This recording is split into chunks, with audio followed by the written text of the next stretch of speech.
Hi my lovelies, welcome back to my channel. Let's find out what happened next to our fire lovers and their child.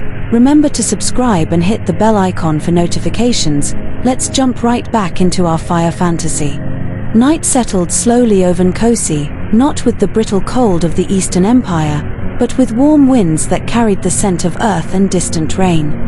The merged encampment, African warriors and Imperial Dragon Guard stationed side by side, glowed beneath torchlight. Suspicion still lingered in glances, but battle had forged a fragile understanding. Inside the royal residence carved from black stone and adorned now with silver dragon banners beside the sun sigil of Nkosi, Zura stood near an open balcony, watching stars scatter across the sky like spilled salt. Behind her, Li Wei remained silent for a long moment. 2 years apart had built walls, but the serpent's defeat had cracked them. "You should have told me," he said again, though his voice carried less accusation now and more quiet ache. Zura did not turn immediately.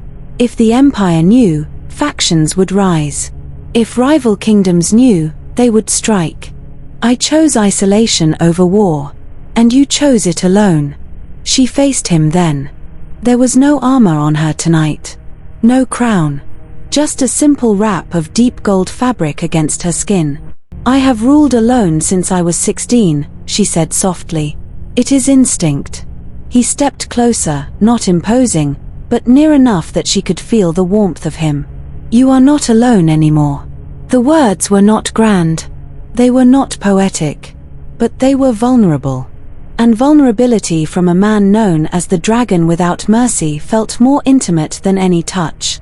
For the first time since his arrival, her composure trembled. "I did not know how to share the fear," she admitted quietly. What if he lost control? What if he burned villages? What if he became the weapon others fear? Li Wei reached out slowly, deliberately, until his fingers brushed hers. "He is not a weapon."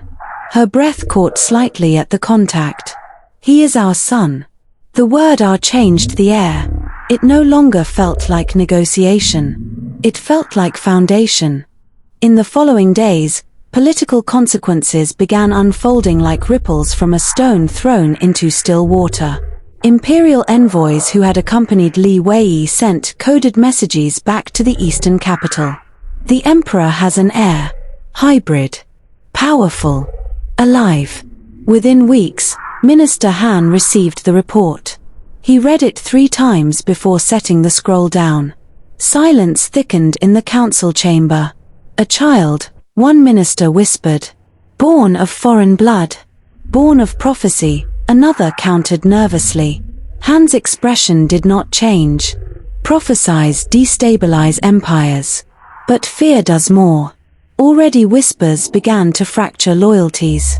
If the heir grew under African influence, would he prioritize Nkosi over the empire? Would he one day choose one throne over the other? Would he divide power or unite it beyond their control? Han made a decision that day. He would not move against the emperor directly, but he would ensure external pressures made the hybrid heir appear dangerous. Because when fear spreads fast enough, even emperors must bow to political necessity. Meanwhile, in the western desert kingdoms, word of the serpent's destruction reached rulers who had once funded the rebellion. They gathered in a sandstone palace lit by braziers and shadow. "The prophecy child lives," said King Rashid of the Burning Crescent. "And he controls both energies," added a cloaked seer. Silence lingered. "If the boy matures," Rashid continued, "no alliance can oppose them." A thin smile curved his lips. "Then we do not attack the empire. We attack balance." He turned to his war general. "Find the Order of Ash." The Order of Ash were not soldiers. They were hunters of magic. Neutral. Merciless. And very expensive. "If the child cannot be killed," Rashid murmured, "he can be taken." Back in Nkosi, Cairo's training began earlier than either parent would have preferred. He was only 2, but discipline was woven gently into play. Li Wei knelt before him one morning beneath an acacia tree. "Control begins with breath," he instructed calmly. Cairo mimicked him, tiny chest rising and falling. Zura watched from a distance, arms folded loosely, a softness in her eyes rarely seen in council chambers. Li Wei's hand hovered above their son's small palm. A faint silver aura shimmered. "Feel it," he said quietly. Golden warmth flickered in response. For a moment, the two energies harmonized perfectly. Zura felt something ease inside her. They were doing this together. And slowly, the space between them began to close in ways that had nothing to do with war. That night, rain fell heavy and warm. Thunder rolled across plains. Inside their chamber, lit only by oil lamps, Zura stood near the window watching lightning fork across the horizon. Li Wei approached quietly from behind. "You still anticipate threats before they arrive," he observed. "I always will. And when there are none," she turned slowly, "then I will learn." He studied her face in the golden lamplight. "You do not have to carry every burden alone." Her voice softened. "And you do not have to carry every silence." The rain grew heavier, closer. The tension between them no longer felt sharp. It felt magnetic. He reached up, brushing a strand of braided hair from her shoulder. She did not pull away. When he kissed her, it was not forceful. It was patient, careful. Two rulers who had fought beside each other, bled for each other, and finally allowed themselves to feel beyond alliance. Outside, thunder rolled like distant drums. Inside, fire and dragon met without battlefield. For once, there was no prophecy, only choice.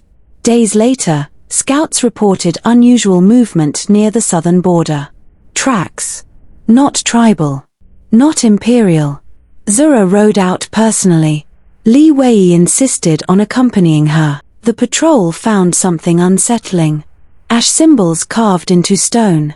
A circle broken by 3 slashes. Zura's expression darkened. "I know that mark." Li Wei glanced at her. "The Order of Ash.